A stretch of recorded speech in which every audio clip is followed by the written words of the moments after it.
بسم اللہ الرحمن الرحیم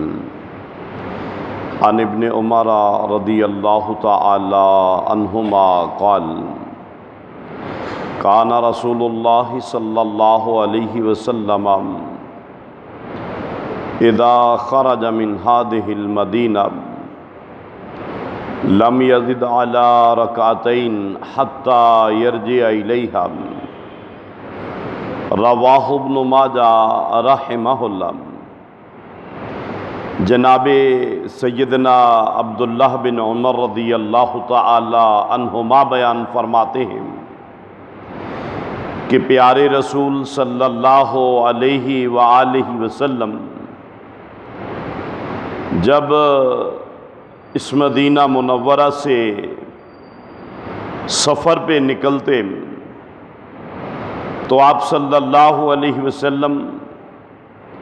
نماز قصر ہی ادا کیا کرتے تھے یہاں تک کہ واپس مدینہ منورہ میں پہنچ جاتے۔ اس روایت کو امام ابن ماجہ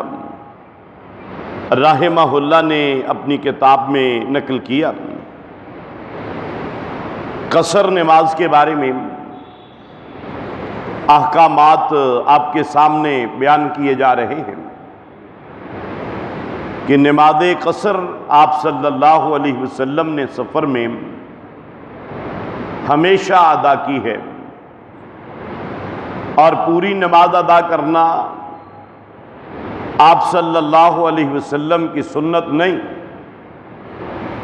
بلکہ امام ابو حنیفہ رحمہ اللہ بیان فرماتے ہیں کہ یہ کبیرہ گناہوں میں شامل ہو جائے گا۔ اور اسی طرح کتنی مسافت ہونی چاہیے اور کچھ دیگر مسائل آپ کے سامنے ذکر کیے گئے۔ اب اکثر بھائی قصر نماز کے بارے میں یہ بھی سوال کرتے ہیں کہ جی ہم نے سفر کا تو آغاز کر دیا، اب اس دوران ہم نے جو نماز نہیں پڑھی اس کا کیا بنے گا؟ یا ہم واپس آ گئے ہیں،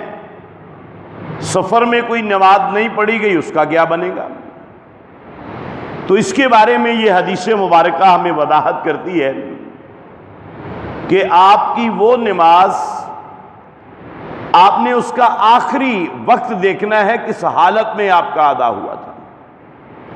مثال کے طور پر اب آپ نے سفر کرنا تھا،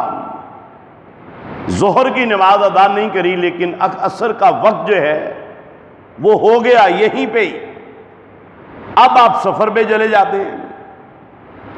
اب آپ کو عصر کی نماز تو قصر کرنے کی اجازت ہے، بلکہ کریں گے،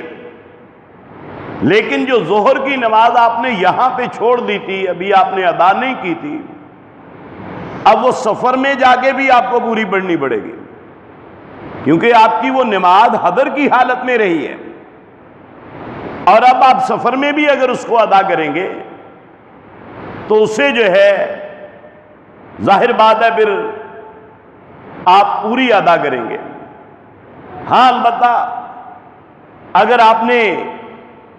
اب سفر شروع کر دیا، فیصلہ آباد چلے گئے، مغرب کی اذان ہو گئی، آپ نے عصر بھی نہیں پڑھی، مغرب آپ کو فیصلہ آباد میں ہی ہو گئی تھی، اب آپ واپس سمندری میں آ گئے ہیں، اب یہاں پر آ کر آپ کو عصر کی نماز جو ہے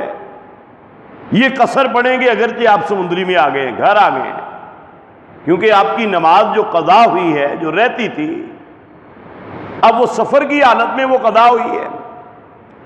لہذا ایسی حالت میں آپ جو ہے وہ نماز یہاں پر پہنچ کر بھی 2 رکعت ہی ادا کریں گے، یعنی آپ کی نماز کا آخری وقت دیکھنا ہے کہ وہ کس حالت میں گزرا تھا، جس حالت میں آپ کا آخری وقت گزر گیا اسی حالت کی نماز آپ نے جو ہے وہ ادا کرنی ہے۔ اور اب آپ کا معاملہ ہے کہ دوران سفر آپ نمازوں کو جمع بھی کر سکتے ہیں، اس کی بھی گنجائش ہے کہ سفر کے دوران آپ 2 نمازیں جمع کر سکتے ہیں، ظہر اور عصر کی نماز جمع کی جا سکتی ہے، مغرب اور عشاء کی نماز جمع کی جا سکتی ہے، لیکن عصر اور مغرب کو نہیں جمع کیا جائے گا، یا فجر اور ظہر کو نہیں جمع کیا جائے گا۔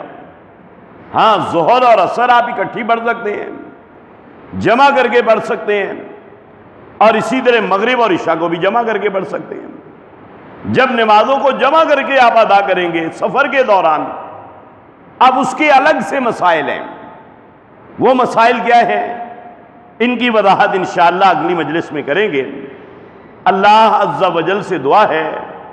کہ اللہ احکم الحاکمین ہمیں قرآن و سنت کے مطابق اپنی زندگیاں گزارنے کی توفیق عطا فرمائے۔ وما علینا الا البلاغ المبین۔